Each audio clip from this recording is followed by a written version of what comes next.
सभी को good morning, नमस्कार, सत श्री अकाल। आज बात करेंगे कि परंपरागत राजनीति और आधुनिक राजनीति में क्या डिफरेंस है।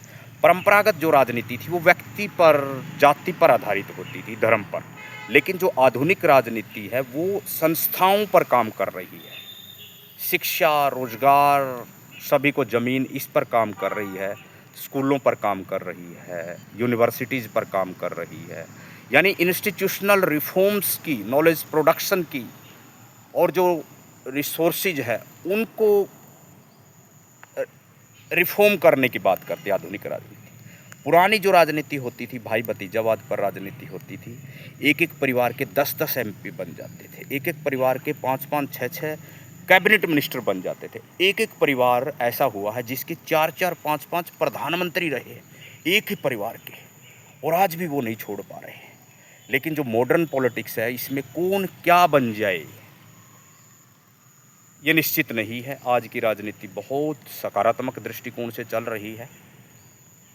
खामियां है, उनको समझना पड़ेगा। इंस्टीट्यूशंस में क्या खामियां है, रोजगार देने में क्या खामियां है, कमीशंस में क्या खामियां है, रिक्रूटमेंट सिस्टम में क्या खामियां है, इन पर बात करता रहता हूं, करता रहूँगा निश्चित रूप से। तो आज का जो मेरा मेन डायलॉग था वो यही है कि परंपरागत राजनीति के दिन लद चुके हैं। क्षेत्रीय दल लगभग ख़त्म हो चुके हैं।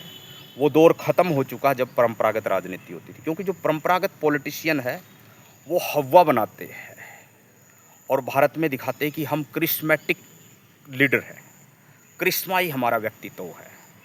लेकिन आज की राजनीति मुद्दों की राजनीति है। आज जैन जी का दौर है। आज का युवा बहुत सजग है, वो क्वेश्चन करता है, और क्वेश्चन करने से आपका कॉन्शियस जागता है। आप ज़्यादा क्यूरियस बनते हैं, चीज़ों को ज़्यादा समझते हैं।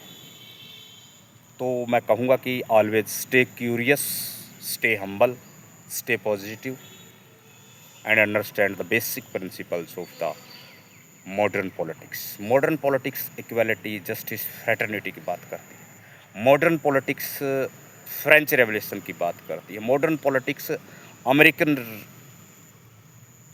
रेवोल्यूशंस की बात करती है। मॉडर्न पॉलिटिक्स एडम स्मिथ की कमियां बताती है। मॉडर्न पॉलिटिक्स ब्रिटिश इम्पेरियलिज्म पर बोलती है। मॉडर्न पॉलिटिक्स भारत के पार्टीशन पर बोलती है कि भारत का पार्टीशन क्या इतना ज़रूरी था कि आपने इतना लाखों की संख्या में कत्लेआम करा दिया।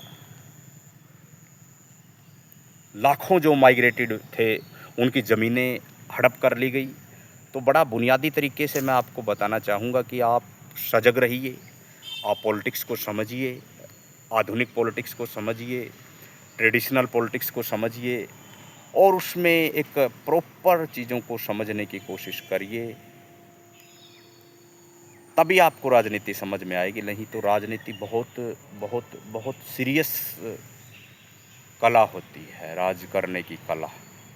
हाँ, राजनेताओं को राज धर्म जरूर निभाना चाहिए। जो पब्लिक वेलफेयर स्टेट का जो फंडा है उसको जरूर समझना होगा, उनको उसको जरूर मानना होगा, पहचानना होगा।